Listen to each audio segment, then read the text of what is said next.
أحد الإخوان بيقول لي مرحبا أخي فادي، ما بزبط معي هيك، فيش طريقة أقدر أضاعف رأس مالي في يوم أو أسبوع؟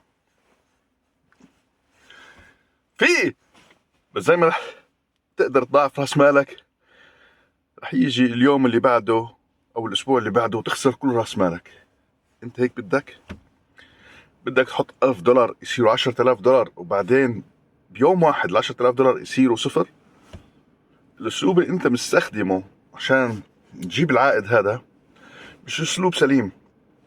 ماخذ قروض وتسهيلات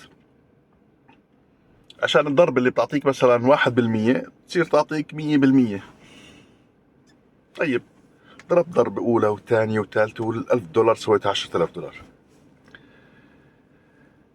مش رح تيجيك ضربة تضيع لك ربحك؟ الضربة هاي اللي حتضيع لك ربحك رح تضيعه بالكامل، زي ما أنت كنت عم بتضاعف هيك بالكامل، هيك بعدين هيك بعدين هيك، ضربة واحدة رح تنزلك هيك. فالأسلوب غلط. وبصراحة لو إنه هالأسلوب موجود يعني صحيح كنا لقينا غيرك اللي استفاد من هالطريقة هاي.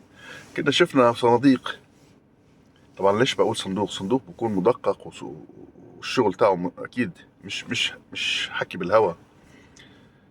فدليلي إنه كنا شفنا صناديق عم تسوي 1000% و2000% و10,000% بالسنة. ما شفنا أحسنهم اللي بسوي 40 50 30. لعلمك من أصل 30,000 صندوق السنة الماضية بس 17 صندوق سوى عائد فوق 30%. بس هاد فرجيك قديش المجال هذا صعب ومش سهل. عشان هيك انا بقول لكم ابعدوا عنه، لا تضيعوش وقتكم.